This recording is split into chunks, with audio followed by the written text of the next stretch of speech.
Speaker और amplifier को जोड़ना सुनने में तो बड़ा सीधा सा काम लगता है ना। लेकिन कुछ छोटे छोटे नंबर्स और सिंबल्स हैं जो खेल बिगाड़ भी सकते हैं और बना भी सकते हैं। तो चलिए आज इसी इंपीडेंस के रहस्य से पर्दा उठाते हैं। सोचिए आपके पास एक बढ़िया स्पीकर है, एक दमदार एम्पलीफायर भी है। अब सवाल यह है कि इन्हें कनेक्ट कैसे करें। मतलब ऐसे कि ना तो कोई चीज खराब हो और साउंड क्वालिटी भी एकदम टॉप नॉच मिले। ये एक बहुत ही कॉमन प्रॉब्लम है, तो चलिए आज इसी को सुलझाते हैं। तो इस पूरी पहेली का जो जवाब है ना, वो एक ही कॉन्सेप्ट में छिपा है और वो है इम्पीडेंस। जी हाँ, प्रतिबाधा। तो ये इम्पीडेंस आखिर है क्या? देखिए, आसान शब्दों में कहें तो ये वो रुकावट है जो एक स्पीकर एम्पलीफायर से आ रहे सिग्नल के रास्ते में डालता है। अब ये नॉर्मल इलेक्ट्रिकल रेजिस्टेंस से थोड़ा अलग है। क्यों? क्योंकि ये फिक्स नहीं होता। ऑडियो सिग्नल की फ्रीक्वेंसी के साथ साथ ये लगातार बदलता रहता है। इसे समझने का एक बहुत बढ़िया तरीका है पानी के पाइप का उदाहरण। सोचिए कि कम इम्पीडेंस एक चौड़े पाइप की तरह है जिसमें से ज्यादा पानी यानी कि सिग्नल आराम से बह सकता है। अब इसका मतलब क्या हुआ? इसका मतलब ये हुआ कि एम्पलीफायर को ज्यादा ताकत लगानी पड़ेगी। और दूसरी तरफ ज्यादा इम्पीडेंस वो एक पतले पाइप जैसा है जिसमें से सिग्नल का फ्लो कम हो जाता है। अब जैसा कि हमने बात की, स्पीकर का इम्पीडेंस तो हर फ्रीक्वेंसी पर बदलता रहता है, तो फिर हम कौन सा नंबर देखें? इसीलिए मैन्युफैक्चरर्स एक नॉमिनल या कह लीजिए एक एवरेज वैल्यू बताते हैं जो आमतौर पे 4, 6 या 8 ओम होती है। और जब भी हम कोई सेटअप करते हैं तो इसी एवरेज वैल्यू पर ही फोकस करते हैं। ठीक है, तो अब हमें इम्पीडेंस का बेसिक आइडिया तो हो गया है।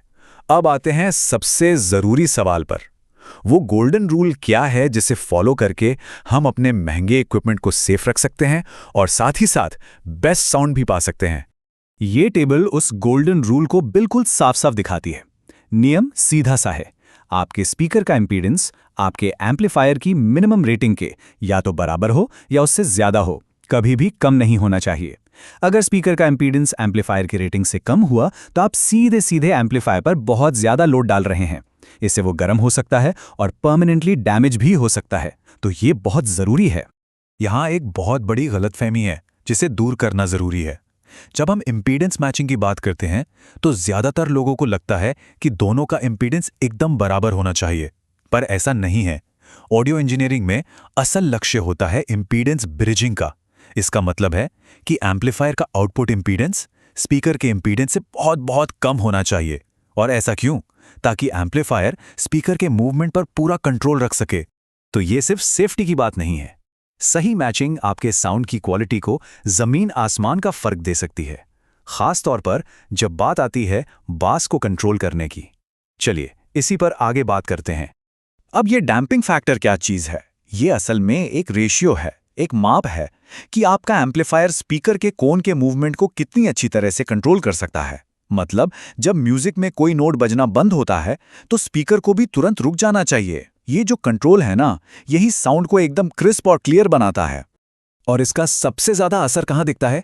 बास में, क्योंकि लो फ्रीक्वेंसी के लिए स्पीकर का कोन सबसे ज्यादा मूव करता है। एक हाई डैम्पिंग फैक्टर का मतलब है कि एम्पलीफायर उस कोन को कसकर पकड़ सकता है। नतीजा, आपको एकदम टाइट, पंची और कंट्रोल्ड बास मिलता है। वो मडी या बूमी साउंड नहीं जो पूरे म्यूजिक को खराब कर देता है। और ये टेबल भी यही कहानी बताती है। देखिए, डैम्पिंग फैक्टर जितना ज्यादा होगा, बास उतना ही ज्यादा डिफाइंड और टाइट होगा। आमतौर पर 100 से ऊपर का फैक्टर एक्सीलेंट माना जाता है। इससे आपको वो सटीक और दमदार बास मिलेगा जिसकी हम बात कर रहे थे। लेकिन यहाँ एक बात ध्यान रखने वाली है। इसका मतलब ये नहीं कि हजारों में डैम्पिंग फैक्टर के पीछे भागना है। असल में एक पॉइंट के बाद इसका फायदा कम होने लगता है। जब ये करीब 50 से 100 के बीच पहुंच जाता है तो उसके बाद स्पीकर केबल की अपनी जो रेजिस्टेंस होती है वो ज्यादा बड़ा रोल प्ले करने लगती है। तो हाँ, ये जरूरी है, पर एक हद तक। चलिए अब एक और सिनारियो देखते हैं। क्या होगा अगर हमें एक ही एम्पलीफायर चैनल पर एक से ज्यादा स्पीकर कनेक्ट करने हों? यहीं पर चीजें थोड़ी ट्रिकी हो जाती हैं। यहां आपको थोड़ा सा मैथ्स करना पड़ेगा और टोटल लोड को कैलकुलेट करना बहुत ही ज्यादा जरूरी हो जाता है। अब ये टोटल लोड डिपेंड करेगा कि आपने स्पीकर्स को जोड़ा कैसे है, सीरीज में या फिर पैरेलल में। और दोनों में जमीन आसमान का फर्क है। सीरीज वायरिंग में टोटल इंपीडेंस बढ़ जाता है जो कि सेफ है, लेकिन पैरेलल वायरिंग में इंपीडेंस घटता है और ये आपके एम्पलीफायर के लिए बहुत खतरनाक हो सकता है। पहले बात करते हैं सीरीज वायरिंग की। ये बिल्कुल सीधी साधी है। आपको बस सभी स्पीकर्स के इम्पीडेंस को एक दूसरे से जोड़ देना है। जैसे अगर आपके पास 2 8 ओम के स्पीकर हैं तो उन्हें सीरीज में जोड़ने पर टोटल लोड हो जाएगा 16 ओम। सिंपल, और ये ज़्यादातर एम्प्स के लिए बिल्कुल सेफ है। लेकिन पैरेलल वायरिंग में कहानी पूरी तरह से बदल जाती है। यहाँ पर जो टोटल इम्पीडेंस है वो हमेशा किसी भी एक अकेले स्पीकर के इम्पीडेंस से भी कम होगा। फॉर्मूला थोड़ा अलग है, पर नतीजा ये है कि अगर आप 2 8 ओम के स्पीकर को पैरेलल में जोड़ते हैं तो टोटल लोड हो जाता है सिर्फ 4 ओम। और सोचिए, अगर आपने 4 जोड़ दिए तो लोड गिरकर 2 ओम हो जाएगा। और ये वो लेवल है जहां ज्यादातर होम एम्पलीफायर्स जवाब दे जाते हैं।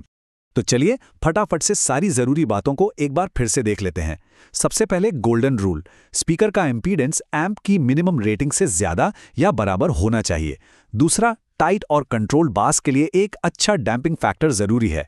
और आखिर में, जब एक से ज्यादा स्पीकर जोड़ें तो हमेशा ध्यान रखें कि सीरीज वायरिंग लोड को बढ़ाती है और पैरेलल वायरिंग लोड को खतरनाक लेवल तक घटा सकती है। तो अब जब ये सारा गणित और साइंस आपके सामने साफ है तो जरा सोचिए, ये जानकारी आपके अगले साउंड सिस्टम को डिजाइन करने के तरीके को कैसे बदल सकती है। अब आप सिर्फ तारे नहीं जोड़ रहे हैं, बल्कि आप परफॉर्मेंस और सेफ्टी को ध्यान में रखकर एक पूरा सिस्टम तैयार कर रहे हैं। और यकीन मानिए, यही नॉलेज एक ठीक ठाक साउंड सिस्टम और एक सच में शानदार ऑडियो एक्सपीरियंस के बीच का सबसे बड़ा फर्क है।